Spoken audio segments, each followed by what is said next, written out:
بسم اللہ الرحمن الرحیم۔ السلام علیکم۔ دعا اور امید ہے کہ آپ سب خیریت سے ہوں گے۔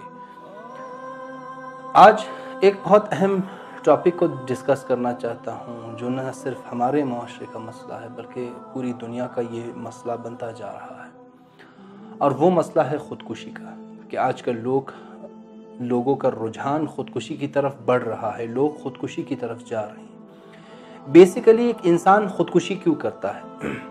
خودکشی کرنے والا شخص کم از کم دو غلط فہمیوں کا شکار ہوتا ہے، دو غلط کانسیپٹ اس کے ذہن میں ہوتے ہیں، اس وجہ سے وہ خودکشی کی طرف جاتا ہے اور یہ قدم اٹھاتا ہے۔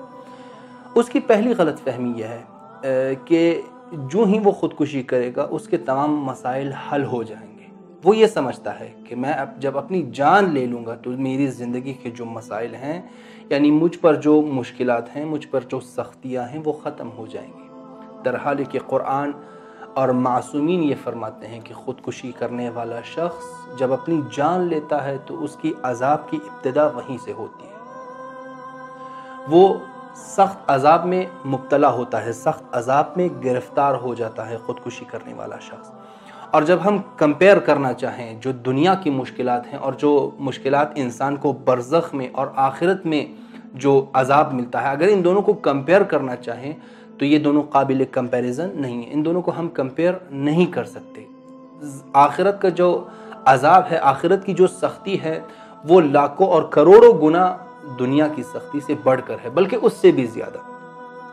تو یہ انسان کی غلط فہمی ہے کہ انسان اس مشکلات سے نکلنے کے لیے خودکشی کا انتخاب کرتا ہے۔ نہیں، انسان ان مشکلات سے تو نکل جائے گا لیکن اس سے زیادہ بڑی مشکل میں، اس سے زیادہ سخت عذاب میں مبتلا ہو جائے گا۔ یہ بات ہمیں یاد رکھنی چاہیے، کیونکہ کبھی کبھار ہو سکتا ہے ہر شخص کبھی کبھار زندگی کے ایسے موڑ پر پہنچتا ہے، زندگی کے ایسے مرحلے پر پہنچتا ہے جہاں شیطان اسے وسوسہ کرتا ہے۔ تو ہمیں یہ بات یاد رکھنی چاہیے کہ ہم اس خودکشی کے ذریعے ان سختیوں سے نہیں نکلتے، بلکہ ان سختیوں سے نکل کر اس سے بڑی سختی میں، عذاب میں اور مشکل میں ہم گرفتار ہو جاتے ہیں۔ پہلا مسئلہ۔ خودکشی کرنے والے شخص کی دوسری غلط فہمی یہ ہے کہ وہ سمجھتا ہے کہ اس کی زندگی کے اس مسئلے کے لیے کوئی حل موجود نہیں ہے۔ وہ یہ سمجھتا ہے اپنے لیے، وہ یہ تلقین کرتا ہے، اپنے آپ سے کہتا ہے کہ میری زندگی کے اس مسئلے کے لیے کوئی حل موجود نہیں ہے۔ درحال کہ اگر ہم خوش فہمی کی نگاہ سے دیکھیں، ہم پازیٹیو ویژن کے ساتھ مسئلے کا مشاہدہ کریں تو ہمارے پاس بہت سارے حل نکل سکتے ہیں۔ کہتے ہیں کہ ایک شخص کو ایک بادشاہ سزا دیتا ہے، سزائے موت سناتا ہے۔ وہ شخص چونکہ خوش فہمی کا شکار ہے، اس کے ذہن میں اس کی جو سوچ ہے وہ مثبت سوچ ہے۔ وہ اگر بادشاہ سے کہتا ہے کہ میں 2 سال کے اندر کسی گھوڑے کو پرواز کرنا سکھا سکتا ہوں، بادشاہ کہتا ہے اگر ایسا ہے تو واقعی مجھے یہ کام کر کے دکھاؤ، میں تمہیں پھانسی نہیں دوں گا، میں تمہاری سزائے موت کینسل کر دوں گا۔ وہ بادشاہ سے مہلت مانگتا ہے 2 سال کی۔ جب اپنے گھر آتا ہے، گھر والوں تک جب یہ خبر پہنچتی ہے تو گھر والے اس سے پوچھتے ہیں کہ کیا تم پاگل ہو گئے ہو؟ کیا آج تک کسی نے گھوڑے کو پرواز کرنا سکھایا ہے؟ کسی نے آج تک یہ ہوتے ہوئے دیکھا ہے؟ تو یہ شخص جواب دیتا ہے کہ دیکھو، پہلی بات کہ یہ ناممکن نہیں ہے، ممکن ہے کوئی راہ حل نکل آئے، کوئی ایسا راستہ نکل آئے کہ ایک گھوڑا پرواز کرنے لگے۔ دوسری بات، ہو سکتا ہے ان 2 سالوں میں بادشاہ مر جائے، میں نجات حاصل کر لوں گا۔ تیسری بات، ہو سکتا ہے کہ ان 2 سالوں میں یہ گھوڑا مر جائے اور میں 2 سال کی اور مہلت لے کر کسی اور گھوڑے کے بہانے سے 2 سال کی مہلت اور لے لوں گا۔ ہو سکتا ہے ہمارے ملک میں اور کسی اور ملک میں جنگ ہو جائے اور یہ بادشاہ مارا جائے۔ تو 10 ایسے احتمال ہیں جس سے میری جان بچ سکتی ہے۔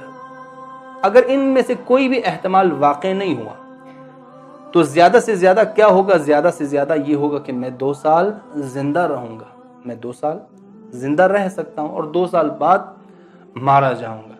تو اگر انسان خوش فہمی کا شکار ہو، اگر انسان پازیٹیو ویژن کے ساتھ ان مشکلات کو دیکھے تو یقیناً ان مشکلات کے لیے کوئی نہ کوئی راستہ ضرور نکل آئے گا۔ ہماری زندگی، یاد رکھیے کہ ہماری زندگی کا کوئی ایسا مسئلہ نہیں ہے جس کے لیے حل نہ ہو۔ تو خودکشی قطعاً کسی مسئلے کا حل نہیں ہے، بلکہ خودکشی انسان کے مسائل کو، انسان کے عذاب کو، انسان کی برزخ اور آخرت کی سختیوں کو بڑھاتا ہے۔ اس دعا اور امید کے ساتھ کہ جب بھی کسی کے لیے یہ وسوسہ خدا نخواستہ پیش آئے تو وہ خدا سے مدد مانگے اور ان دو باتوں کو مد نظر رکھے۔ پہلی بات کہ وہ اس مشکل سے نکل کر اس سے سختر مشکل میں مبتلا ہوگا، اور دوسری بات یہ کہ ہر مشکل کا، ہر مسئلے کا اس دنیا میں حل ہے۔ جب خدا چاہے، جب انسان خدا سے مدد مانگے، جب انسان معصومین سے مدد مانگے تو اس کے مسائل کا حل ضرور اور ضرور نکل سکتا ہے۔ آج کے ولاگ کے لیے اتنا ہی، اگلے ویڈیو تک اللہ حافظ۔